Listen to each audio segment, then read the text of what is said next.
د مومن سپورټس یوټیوب چینل مینوالو السلام علیکم. ستاسو قربا ستاسو دوست محمد ابراهیم مومند یو ځل بیا له یوې بلې ویډیو سره ستاسو خدمت کوي.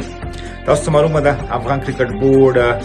د زیمبابوې خلاف شل اوریزه او 500 اوریزه سیریز لپاره چې دواړه سیریزونه افغانستان ته ډېر زیات اهمیت لري، مهم دي، سکواډونه اعلان کړل. په شمت د ورځنیو سیالیو او نبی د شل اوریزه لوبډلې کپتان برقرار پاتې شوي په خپل ځای باندې. خو نوې څېرې شته چې په لوبډله کې شامل شوي دي. ځینې څېرې چې پخوا پرې همدې کرکټ بورډ او سلیکشن کمیټې کریډیټ اخیستی او چې موږ ځوانان راوستي دي هغه کېنول شوي دي. په دې باندې به خبرې کوو چې څوک حقدار او څوک حقدار نه و. د طرف میسجونه ماته را روان دي او مومن صاحب ته خپل نظر ول نه شریکوي، ته ولې خبرې نه کوې په دې اړه باندې، څه کېږي، څه روان دي، څه نه کېږي. زه مجبور شوم چې په دې اړه باندې تاسو ته یو ویډیو برابره کړم. احمد محمود دغه ولې ډراپ شوی دی. ډېر لوبغاړو نومونه اخیستل کېږي په سوشل میډیا کې، سلیم صافي، وفادار، دغه راز سمیع الله شینواري یا یو شمېر نور لوبغاړي دي چې د هغوی نومونه اخیستل کېږي چې ولې ډراپ شوي دي، حقدار او حقدار نه دي. په دې باندې به وروسته خبره وکړو. زما په اند باندې شخصا زه په دې اند باندې یم چې هر هغه څوک چې پروفیشنل مسلکي کرکټ کوي د افغانستان په ډومېسټک کې لوبېږي هغه د دې حقدار دی چې یو نه یو ورځ د افغانستان لپاره په ټیسټ ون ډے 20 کې فټنس ته په کتو، ډسپلین ته په کتو، پرفارمنس ته په کتو او ټیم کې ضرورت ته په کتو چې د ضرورت شته په ټیم کې که نه هغې ته په کتو دغه څلور معیارونه چې کله یو لوبغاړی پاس کېږي هغه باید ملي ټیم کې ولوبېږي. ایرسپیکټیو دې ته به نه ګورو چې دا د کوم ولایت دی، دا د کوم سمت دی، دا د کوم ژبې دی، دا د سپین دی که تور دی. بدبختانه اوسنۍ اداره کې نه په ټول افغانستان د کرکټ په تاریخ کې دغه شیونو ته ډېر زیات توجه نه ده شوې، یا په سمتونو باندې، یا په ژبه باندې، یا په قوم باندې، او یا هم په نورو معیارونو باندې مونږ لوبغاړي انتخاب کړي دي او دغه سلسله له پخوا نه مونږ ته په میراث پاتې ده. په دې وروستیو کې اوس چې نن کوم سکواډ اعلان شو په دې اړه باندې ویل کېږي چې فلانی نشته، فلانی نشته، فلانی نشته. زیاتره لوبغاړي مانه غوښتنه کوي چې زه هغوی دپاره کمپاین وکړم، خو زما هغوی ته دا ریکویسټ او نورو خبریالانو ته هم زما ریکویسټ دی، غوښتنه مې دا چې دی یو لوبغاړي ته کمپاین کولو باندې صحیح تاسو دومره وکړی شو چې ډېر لوبغاړو تاسو ته کمپاینونه وکړه، مونږ ولیده او زمونږ کرکټ بورډ بدبخته را به ورته ویم چې لا هم تر اوسه د فیسبوک په فشارونو او په پوسټونو باندې روان دی او د دې لپاره کافي مثالونه شته دی، بې شمېره مثالونه شته دی چې یو یو یې تاسو ته اوس درکوم. تاسو ولیده چې زرغون جام ته لوبډلې اعلان شوې، کرکټ بورډ 3 لوبډلې اعلان کړې. زموږ غوښتنه له اول نه دا وه چې دغه لوبډلې باید زیاتې شي او لوبغاړي هم باید زیات وکولی شي چې کم تر کمه په خپل ډومېسټک کې په کورني کرکټ کې خو لوبېږي. هغه رسمي توګه باندې هغه کار ونه شو، خو غیر رسمي چې کله هم چاته کمپاین وشو هغه سبا په هغه سکواډ کې شامل شو او ډېر داسې لوبغاړي موږ ولیده چې د کرکټ بورډ په نظر کې نو، په فکر کې نو، د کرکټ بورډ په رسمي سکواډونو کې نو، خو هغه د فیسبوک او د مینوالو په فشارونو باندې هغه سبا سکواډ کې هم شامل شو او سبا لوبه کې هم ولوبېده. او په داسې کې چې ډېر شمېر لوبغاړو ته چې باید چانس ورکړل شوی خپل استعداد ښودلو لپاره، که هغه ډومېسټک وو، که هغه د ملي ټیم لوبغاړي وو چې دا یو کال 2 کاله کېږي ملي ټیم سره سفرونه کوي، هغوی ته چانس ورنکړل شو. خو چانس ورکړل شوی هم دی، هغسې چانس ورنکړل شو چې هغوی خپل ټیلنټ، خپل استعداد شو کړي، وښیي چې زه هم حقدار یم چې د افغانستان لپاره ولوبېږم. او دا تاسې آن د ریکارډ تاسو کتلی شئ، کرک انفو ته لاړ شئ، په کوم تلویزیون چې دا لوبې خپرېدې تاسو وګورئ چې کوم لوبغاړي په سکواډ کې وو او کوم لوبغاړي بیا وروسته په لوبو کې راښکاره شو. ښکاره ده. راځو سکواډ ته. زه همیش په دې باور یم چې یو لوبغاړي ته په کمپاین کولو باندې مونږ سیسټم نشو جوړولی. صحیح ده چې یو لوبغاړي ته که ته کمپاین وکړي، کرکټ بورډ تر فشار لاندې راځي، سلیکشن کمیټه تر فشار لاندې راځي، یا هغوی په فکر کې یو څوک نه وي د مینوالو په سوچ او په فکر باندې هغه په سکواډ کې شاملېږي. خو دا د حل لاره نه ده. که موږ غواړو خپل کرکټ جوړ کړو، که موږ غواړو چې هر لوبغاړی چې حقدار وي، د هر سمت وي، د هر ولایت وي، د هر ژبې وي، د هر قوم وي، سپین وي تور وي، چې هغه حق ترلاسه کړي، نو هغه دپاره کوشش دا پکار دی چې موږ په سیسټم باندې خبرې وکړو چې کوم سیسټم فلحال شتون نه لري. په دغه لوبډلې انتخاب کې تاسو ته یادونه کوم چې موږ تاسو په وروستیو کې د قطر په کم کې د هالند په وړاندې لوبو کې او د بنگلاديش په وړاندې چې موږ تاسو ورستي کم او ورستي لوبې وي پاکي موږ تاسو ولید درویش رسولي ولوبید سلیم صافی ولوبید عبدالرحمن د ټیم برخه و یو شمېر نور لوبغاړي هم په ټیم کې شامل وو لوبډلې سره مل وو د کرکټ بورډ چې کوم معیارونه وو هغه دوی پاس کړي وو ځکه خو ډومېسټک کې ډېر کرکټران پاتې شوي وو او دغه لوبغاړي د قطر کمپ ته لاړل د ابوظبي کمپ ته لاړل د قطر کې د هالند خلاف ولوبېدل او په بنگلاديش کې د بنگلاديش خلاف ولوبېدل که دا معیارونه دوی پاس کړي نه وو دوی په دغه معیارونو باندې برابر نه وو بیا هم خیانت شوی چې ولې یو لوبغاړی چې معیارونه نه دي پوره کړي پرفارمنس یې نشته ډسپلین یې نشته فټنس یې نشته په ټیم کې ضرورت نشته بیا هم د قطر کمپ ته د ابوظبي کمپ ته د هالند خلاف لوبو ته او بیا د بنگلاديش خلاف لوبو ته اخیستل کیږي بیا که کوم لوبغاړی اخیستل کیږي پرفارمنس تجربه هم کارکردګي هم ښیي بیا هم هغه ډراپ کیږي یو مثال درویش رسولي بل مثال تاسو ته سلیم صافی یادوم سلیم صافی د قطر په کمپ کې هم ولوبېد د هالند خلاف لوبو کې هم ریزرف یا احتیاطي وو د بنگلاديش خلاف لوبو کې هم ریزرف یا احتیاطي یا په مین سکواډ کې خو هیڅ لوبه ونه کړل شو یو لوبغاړی باندې 2 کاله 3 کاله تمرین وکړ د احتیاطي لوبغاړي په توګه باندې ځان سره واخله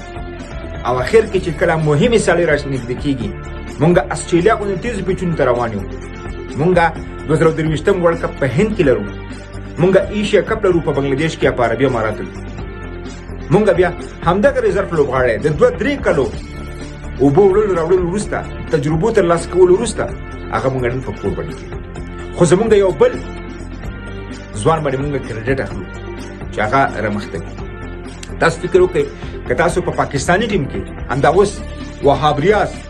محمد عرفان او یا هم اعزاز چیما یا هم یو بل لوبغاړی محمد سمیر اولی او هغه د یو سفر دپاره په ټیم کې واچوي او هغه په ریزرف کې واچوي تاسو ته به خلک څه وایي تاسو ځان سره خپله سوچ وکړئ تاسو د دې نه څه جوړول غواړئ د دې یو ښه مثال زه تاسو ته در کوم سید شیرزاد تقریبا له نیمې لسیزې زیات وخت کېږي چې هغه د افغانستان د کرکټ ملي لوبډلې سره په ټیسټ 1 ډے او 20 کې ملګری دی وخت نه وخت اخیستل کېږي نه دا چې موږ له هغه څخه یو پرفیکټ یو بهترینه بالر جوړ نه کړی شو بلکې د هغې استعداد هم له خاورو سره خاورې که څه چې زده و هغه هم ترې ورځ تر بلې هېرېږي د 6 کالو لوبېدو وروسته ټیم سره د ټیسټ کرکټ لوبولو وروسته هغه نن په ریزرف یا احتیاطي وکړي دی خو زما یو بل بالر چې هغه کېدای شي له ملي ټیم سره اولنی سفر وي هغه په مین سکواډ کې اخیستل شوی دی دا هغه څه دی چې سلیکشن کمیټه کوشش کوي چې د مینوالو د رسنیو او د افغانانو سترګو کې خاورې وګذاري بالکل چې کوم لوبغاړی 15 کاله د افغانستان لپاره لوبېدلی د هغه څخه څه جوړ شوي نه دي د مین سکواډ نه هغه ته راغلی د ټیسټ کرکټ نه هغه ته راغلی هغه ته په ریزرف یا احتیاطي وکړي اچوي تجربه لري لوبې کړي دي پرفارمنس یې کړی دی ډسپلین یې جوړ دی فټنس یې جوړ دی کارکردګي تا پورې لږ تا څومره د ده څخه کار اخیستی دی که دا د کار نه وي نو د 6 کاله په تا په ده باندې ضایع کړه تا ته هېڅ جوړ نه کړه دې په ځای باندې د یو بل ځوان حق دی چې هغه راولي هغه په ریزرف کې واچوي چې هغه د 3 کالو کې جوړ شي نه دا چې یو لوبغاړی 15 کاله په ریزرف کې دی او هغه یا د ټیم نه ډراپ شي بغیر د کومې لوبې او هغه هم یا د 2-3 کالو ټیم سره د تګ وروسته په مین سکواډ کې د شاملېدو وروسته د ټیسټ کرکټ لوبولو وروسته هغه ته راولي په ریزرف کې اچوي په احتیاطي لوبغاړو کې اچوي یوازې سترګې کې خاورې اچول یو شمېر لوبغاړو ته چې نوي سکواډ کې راغلي دي د دوی په انتخاب باندې خوشحاله یم هر یو لوبغاړی چې انتخاب شوی دی ټولو ته مبارکي وایم زه هېڅ لوبغاړي ته داسې ګوتنه نیسم چې دا لوبغاړی ولې انتخاب شوی دی ځکه زه په دې اند یم چې کوم لوبغاړی باید راځي هغه باید د دغه معیارونو نه تېر شي او کله چې د معیارونو نه تېر شو هغه ته باید منظم او پراپر چانس ورکړل شي افغانستان غوندې هېواد کې چې موږ ډېر کرکټ نه لرو باید یو لوبغاړی چې کله ټیم ته راوستل کېږي کله چې هغه معیارونه هغه پاس کوي او ملي ټیم ته رارسېږي هغه ته باید کم تر کمه د افغانستان غوندې په ټیم کې 2 کاله چانس ورکړل شي خو بدبختي دا ده چې موږ تاسو مشران مسؤلین د دغه ځوانانو په نومونو باندې کریډټ واخلي یو سفر 2 سفره ټریننګ تمرینات دا ورکړي سبا یې د ټیم نه ډراپ شي په همدې وجه نه موږ تاسو اوس وایو په ټیسټ کې په 1 ډے کې په 20 کې په هیڅ فارمټ کې پراپر یو منظمه اوپننګ جوړن لرو موږ تاسو په 3 وړو فارمټونو کې 2 جنوین فاست بالران نه لرو. وجه څه ده؟ وجه دا ده چې موږ تاسو دغه لوبغاړو ته چې کوم د دوی حق دی هغه چانس هم نه دی ورکړی. یوازې نومونو پسې تللي وو، یوازې تجربو پسې تللي وو چې فلانکې ډېر وخت کېږي ملي ټیم سره لوبېږي. دغه فلانکې چې ډېر وخت له ټیم سره لوبېږي دغه چې په دومره تمریناتو کې په دغه لوبو کې تاسو سره شرکت وکړ، سترګې پخې شي، ډریسینګ روم یې ولیدو، لایف میچونه یې وکاته، اوبه یې وړ راوړي، مشورې ورکړي، روزونکو سره پاتې شو. آیا هغه د دې لیاقت اوس لري چې هغه په ریزرو کې کنه هغه باید په مین سکواډ کې شامل شي؟ هغه د دې لیاقت لري چې هغه باید په ریزرو کې شي یا په مین سکواډ کې شي کنه هغه باید د 2 کالو 3 کالو وروسته کور ته ولېږل شي؟ کوشش تا وکړئ. افغانستان ډېر زیات مشکلات لیدلي. کرکټ د افغانانو یوازینۍ هیله امید دی. صحیح ده؟ کوم لوبغاړي چې هغه حقدار دي هغوی ته په وخت باندې چانس ورکړئ او ښه کافي چانس ورکړئ. ځکه مونږ 3 مهم ایونټونه مخې ته لرو او تا تقریبا بیا د هماغو ځوانانو په نوم باندې تا څو ورځې وړاندې کریډټ واخیستی، هماغو ځوانانو په ځای باندې تا نور ځوانان راوستل. ته ایشیا کپ ته ټیم څه وخت برابروې؟ ته د ټیم کمبینیشن جوړښت څنګه جوړوې؟ ته فاست بالران څه وخت برابروې؟ په داسې حال کې چې 1-2-3 میاشتې وروسته ورلډ کپ دی، په نږدې ورځو کې ایشیا کپ دی او د هغې نه وروسته په 2023 ورلډ کپ کې موږ هم لوبېږو چې هغه هم په هند کې کېږي. نو زما به د مسؤلینو څخه دا غوښتنې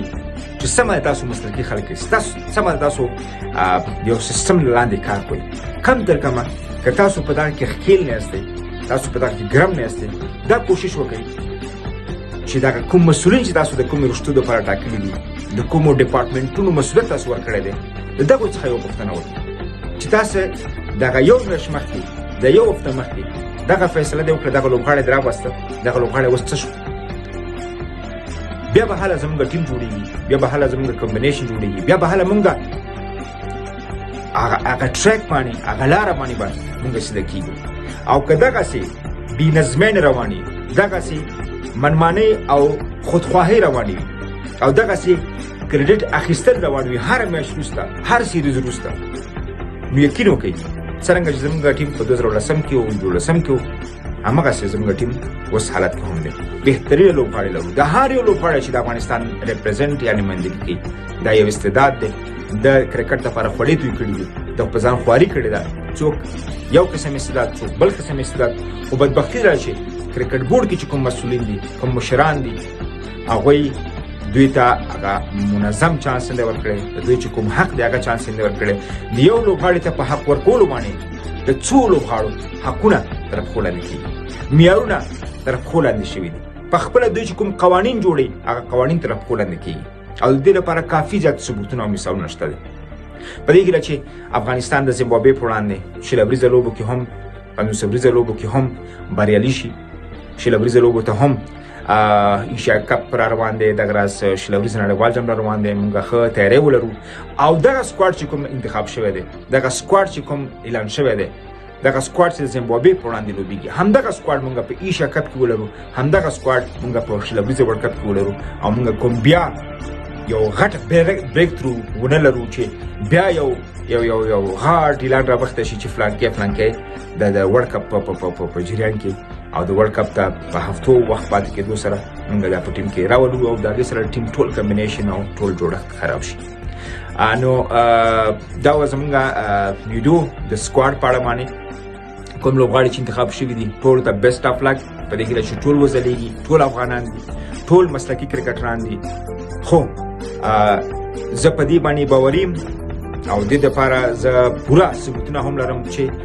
دغه کوم سیستم چې کرکټ بورډ روان کړی دی، دغه کوم لوبغاړي چې واخله او کېنه او ریزرو که او مین سکواډ لی بوځه بغیر د کومې کارکردګۍ، بغیر د کومو لوبو، بغیر د کوم پرفارمنس، دا هغه څه دي چې په دې سره زموږ کرکټ او لوبډله هغه مقام ته نشي رسېدی چې کوم مقام کې د نړۍ نورې لوبډلې دي. تر بیا مو الله مل.